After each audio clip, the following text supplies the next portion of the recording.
Hi ಸ್ನೇಹಿತರೆ, ನೋಡಿ, ಗೃಹಲಕ್ಷ್ಮಿ ಯೋಜನೆಯ ಪ್ರತಿಯೊಂದು ಫಲಾನುಭವಿಗಳಿಗೆ ಇಂದು ಮಂಗಳವಾರ ಜುಲೈ 8ರಿಂದ ಸರ್ಕಾರ ಗೃಹಲಕ್ಷ್ಮಿ ಯೋಜನೆಯ 3 ತಿಂಗಳ 6,000 ಹಣನ ಜಮಾ ಮಾಡೋದಕ್ಕೆ ಶುರು ಮಾಡ್ತಾ ಇದ್ದು, ಈ 6,000 ಹಣ ಇಂದು ಮಂಗಳವಾರ ಜುಲೈ 8ರಿಂದ ಸರ್ಕಾರ ಕರ್ನಾಟಕದ 28 ಜಿಲ್ಲೆಗಳ ಪ್ರತಿಯೊಂದು ಫಲಾನುಭವಿಗಳಿಗೆ ಬಿಡುಗಡೆ ಮಾಡ್ತಾ ಇದೆ. ಅದೇ ರೀತಿ ಈ 6,000 ಹಣನ ನೀವು ಪಡ್ಕೋಬೇಕು ಅಂದರೆ ಸರ್ಕಾರ ಪ್ರತಿಯೊಂದು ಫಲಾನುಭವಿಗಳಿಗೆ ಕೆಲವು ನಿಯಮಗಳನ್ನ ಜಾರಿಗೆ ತಂದಿದ್ದು, ಈ ಒಂದು ನಿಯಮಗಳ ಪ್ರಕಾರ ಸುಮಾರು 1 ಲಕ್ಷಕ್ಕಿಂತ ಅಧಿಕ ಫಲಾನುಭವಿಗಳಿಗೆ ಈ 6,000 ಹಣ ಕ್ಯಾನ್ಸಲ್ ಆಗಿದೆ. ಹಾಗಾದರೆ ಬನ್ನಿ ಸ್ನೇಹಿತರೆ, ಸರ್ಕಾರದಿಂದ ಬಂದಿರುವಂತಹ ಒಂದು ಮಾಹಿತಿ ಏನು ಅಂತ ನಾನು ನಿಮಗೆ ತಿಳಿಸ್ಕೊಡ್ತಾ ಇದ್ದೀನಿ. ಅದಕ್ಕಿಂತ ಮೊದಲು ನೀವೇನಾದ್ರೂ ಇನ್ನೂ ಕೂಡ ನನ್ನ ಚಾನಲ್ನ ಸಬ್ಸ್ಕ್ರೈಬ್ ಆಗಿಲ್ಲ ಅಂದರೆ ದಯವಿಟ್ಟು ಪ್ರತಿಯೊಬ್ಬರು ಚಾನಲ್ನ ಸಬ್ಸ್ಕ್ರೈಬ್ ಮಾಡ್ಕೊಳ್ಳಿ, ಹಾಗೆ ವಿಡಿಯೋಗೆ ಒಂದು ಲೈಕ್ನ ಕೊಡಿ. ಹೌದು ವೀಕ್ಷಕರೇ, ಗೃಹಲಕ್ಷ್ಮಿ ಯೋಜನೆಯ ಪ್ರತಿಯೊಂದು ಫಲಾನುಭವಿಗಳಿಗೆ ಸರ್ಕಾರ ನಿಮ್ಮ ಬ್ಯಾಂಕ್ ಖಾತೆಗೆ 3 ತಿಂಗಳ 6,000 ಹಣನ ಜುಲೈ 8ರಿಂದ ಜಮಾ ಮಾಡ್ತಾ ಇದೆ. ಪ್ರತಿಯೊಂದು ಫಲಾನುಭವಿಗಳಿಗೆ 20ನೇ ಕಂತಿನ ಹಣ, 21ನೇ ಕಂತಿನ ಹಣ ಹಾಗೂ 22ನೇ ಕಂತಿನ ಹಣ ಅಂದರೆ ಏಪ್ರಿಲ್, ಮೇ ಮತ್ತು ಜೂನ್ ತಿಂಗಳ 3 ತಿಂಗಳ 6,000 ಹಣನ ನಿಮ್ಮ ಬ್ಯಾಂಕ್ ಖಾತೆಗೆ ಸರ್ಕಾರ ಜಮಾ ಮಾಡ್ತಾ ಇದೆ. ಈ ಬಾರಿ ಈ 6,000 ಹಣನ ನೀವು ಪಡ್ಕೋಬೇಕು ಅಂದರೆ ಪ್ರತಿಯೊಂದು ಫಲಾನುಭವಿಗಳಿಗೆ ಸರ್ಕಾರ 5 ಹೊಸ ನಿಯಮಗಳನ್ನ ಕೂಡ ಜಾರಿಗೆ ತಂದಿದೆ. ಈ 5 ಹೊಸ ನಿಯಮಗಳ ಆಧಾರದ ಮೇಲೆ ಪ್ರತಿಯೊಂದು ಫಲಾನುಭವಿಗಳಿಗೆ ಹಣ ಜಮಾ ಆಗಲಿದೆ. ಒಂದು ವೇಳೆ ನೀವು ಈ ನಿಯಮಗಳನ್ನ ಪಾಲಿಸಿಲ್ಲ ಅಂದರೆ ನಿಮ್ಮ ಬ್ಯಾಂಕ್ ಖಾತೆಗೆ ಹಣ ಜಮಾ ಆಗೋದಿಲ್ಲ ಮತ್ತು ನಿಮ್ಮ ಬ್ಯಾಂಕ್ ಖಾತೆಗೆ ಗೃಹಲಕ್ಷ್ಮಿ ಯೋಜನೆಯ ಒಟ್ಟು 19 ಕಂತಿನ ಹಣನ ಖಂಡಿತವಾಗಿ ನೀವು ಪಡ್ಕೊಂಡಿರಬೇಕು. ಒಂದು ವೇಳೆ ನಿಮ್ಮ ಬ್ಯಾಂಕ್ ಖಾತೆಗೆ 1 ಕಂತಿನ ಹಣ ಕೂಡ ಪೆಂಡಿಂಗ್ ಇದ್ದರೆ ಸರ್ಕಾರ ಈ 3 ತಿಂಗಳ 6,000 ಹಣನ ನಿಮ್ಮ ಬ್ಯಾಂಕ್ ಖಾತೆಗೆ ಜಮಾ ಮಾಡೋದಿಲ್ಲ.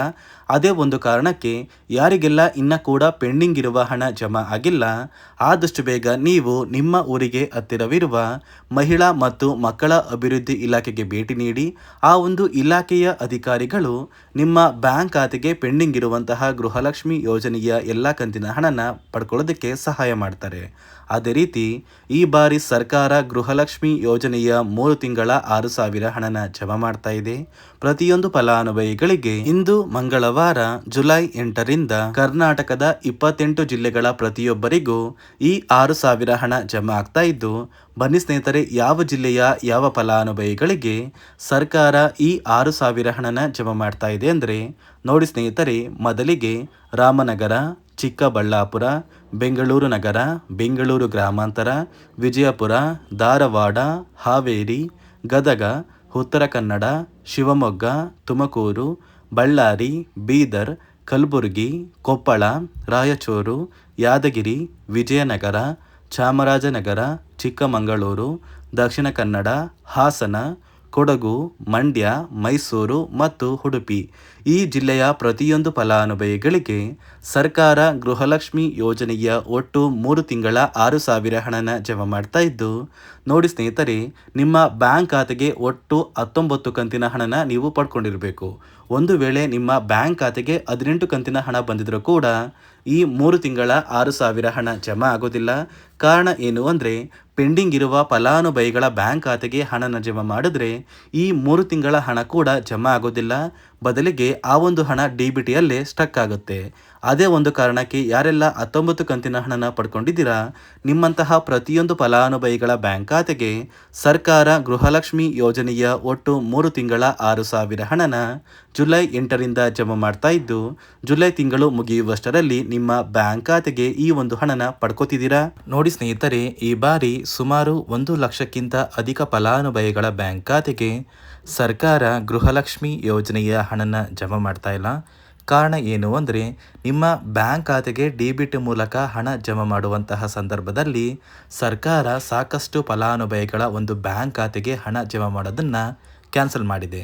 ಯಾಕಂದರೆ ಇತ್ತೀಚೆಗೆ ಹಣಕಾಸು ಇಲಾಖೆ ಜಾರಿಗೆ ತಂದಿರುವ 5 ನಿಯಮಗಳ ಆಧಾರದ ಮೇಲೆ ಪ್ರತಿಯೊಂದು ಫಲಾನುಭವಿಗಳಿಗೆ ಸರ್ಕಾರ ಈ ಒಂದು ಹಣನ ಜಮಾ ಮಾಡ್ತಾ ಇದ್ದು, ಯಾರೆಲ್ಲ ಫಲಾನುಭವಿಗಳು ಈ ನಿಯಮಗಳನ್ನ ಪಾಲಿಸಿಲ್ಲ ನಿಮ್ಮ ಬ್ಯಾಂಕ್ ಖಾತೆಗೂ ಕೂಡ ಹಣ ಜಮಾ ಆಗೋದಿಲ್ಲ. ಹಾಗಾದರೆ ಬನ್ನಿ ಸ್ನೇಹಿತರೆ, ಸರ್ಕಾರ ಜಾರಿಗೆ ತಂದಿರುವ ಆ 5 ಹೊಸ ನಿಯಮಗಳು ಏನು ಅಂತ ನಾನು ನಿಮಗೆ ತಿಳಿಸ್ಕೊಡ್ತಾ ಇದ್ದೀನಿ. ನೋಡಿ ಸ್ನೇಹಿತರೆ, ಮೊದಲನೆಯ ಒಂದು ನಿಯಮ ಬಂದು ಸಾಕಷ್ಟು ಫಲಾನುಭವಿಗಳು ಹೊಂದಿರುವಂತಹ ಒಂದು ರೇಷನ್ ಕಾರ್ಡ್ ಏನಿದೆ, ಆ ಒಂದು ರೇಷನ್ ಕಾರ್ಡ್ನ ಮನೆಯ ಸದಸ್ಯರ ಪ್ರತಿಯೊಬ್ಬರ ಒಂದು ಆಧಾರ್ ಕಾರ್ಡ್ನ ನಿಮ್ಮ ರೇಷನ್ ಕಾರ್ಡ್ಗೆ ಕಡ್ಡಾಯವಾಗಿ ಲಿಂಕ್ ಮಾಡಿಸ್ಬೇಕು. ಅಂದರೆ ಈ ಒಂದು ಲಿಂಕ್ ಮಾಡಿಸುವಂತಹ ಒಂದು ಪ್ರೊಸೀಜರ್ಗೆ ಸರ್ಕಾರ KYC ಅಂತ ಕರೀತಾರೆ. ನಿಮ್ಮ ರೇಷನ್ ಕಾರ್ಡ್ಗೆ ಇನ್ನೂ ಸಹ KYC ಆಗಿಲ್ಲ ಅಂದರೆ ನಿಮ್ಮ ಬ್ಯಾಂಕ್ ಖಾತೆಗೆ ಸರ್ಕಾರ ಮುಂದಿನ ದಿನಗಳಲ್ಲಿ ಗೃಹಲಕ್ಷ್ಮಿ ಯೋಜನೆಯ ಹಣನ ಕ್ಯಾನ್ಸಲ್ ಮಾಡುತ್ತೆ. ಅದೇ ರೀತಿ ಎರಡನೆಯ ಒಂದು ನಿಯಮ ಬಂದು ಸಾಕಷ್ಟು ಫಲಾನುಭವಿಗಳು ಕಳೆದ 3 ತಿಂಗಳಿಂದ ಸರ್ಕಾರದಿಂದ ಬರ್ತಾ ಇರುವಂತಹ ಒಂದು ರೇಷನ್ ಏನಿದೆ, ಅಂದರೆ ಉಚಿತ ಅಕ್ಕಿ ಏನಿದೆ, ಈ ಒಂದು ರೇಷನ್ನ ಪಡ್ಕೋತಾ ಇಲ್ಲ. ಒಂದು ವೇಳೆ ಕಳೆದ 3 ತಿಂಗಳಿಂದ ನೀವು ರೇಷನ್ನ ಪಡ್ಕೊಂಡಿಲ್ಲ ಅಂದರೆ ಸರ್ಕಾರ ನಿಮ್ಮ ಬಳಿ ಇರುವಂತಹ ಒಂದು ರೇಷನ್ ಕಾರ್ಡ್ನ ಕ್ಯಾನ್ಸಲ್ ಮಾಡುತ್ತೆ.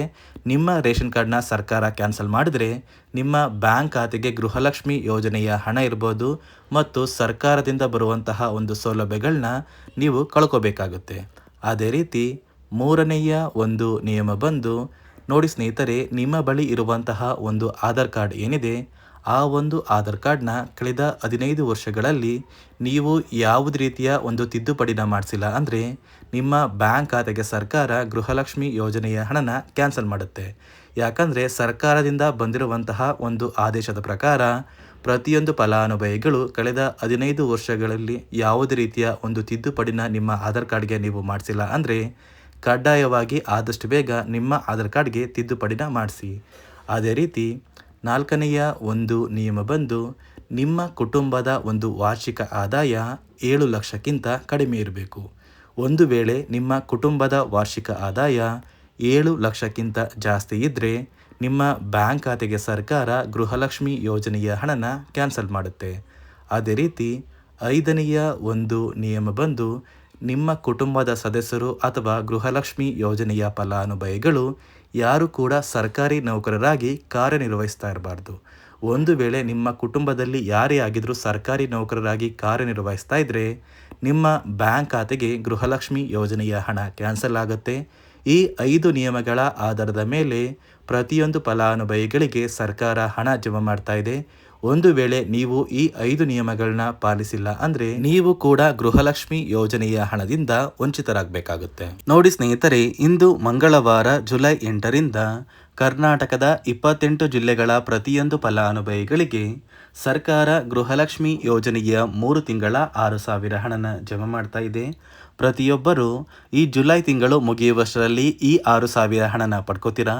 ಆಗಸ್ಟ್ ತಿಂಗಳಲ್ಲಿ ನಿಮ್ಮ ಬ್ಯಾಂಕ್ ಖಾತೆಗೆ ಗೃಹಲಕ್ಷ್ಮಿ ಯೋಜನೆಯ 23ನೇ ಕಂತಿನ ಹಣ ಹಾಗೂ 24ನೇ ಕಂತಿನ ಹಣನ ಸರ್ಕಾರ ಜಮಾ ಮಾಡುತ್ತೆ ಅಂತ ಹೇಳ್ತಾ, ಇದಿಷ್ಟು ಸರ್ಕಾರದಿಂದ ಪ್ರತಿಯೊಂದು ಫಲಾನುಭವಿಗಳಿಗೆ ಬಂದಿರುವಂತಹ ಒಂದು ಹೊಸ ಮಾಹಿತಿಯಾಗಿದೆ. ನಾನು ಕೊಟ್ಟಿರುವಂತಹ ಮಾಹಿತಿ ನಿಮಗೆ ಇಷ್ಟ ಆಗಿದ್ದಲ್ಲಿ ದಯವಿಟ್ಟು ಪ್ರತಿಯೊಬ್ಬರು ನನ್ನ ಚಾನಲ್ನ ಸಬ್ಸ್ಕ್ರೈಬ್ ಮಾಡ್ಕೊಳ್ಳಿ. ಹಾಗೆ ವಿಡಿಯೋಗೆ ಒಂದು ಲೈಕ್ನ ಕೊಡಿ.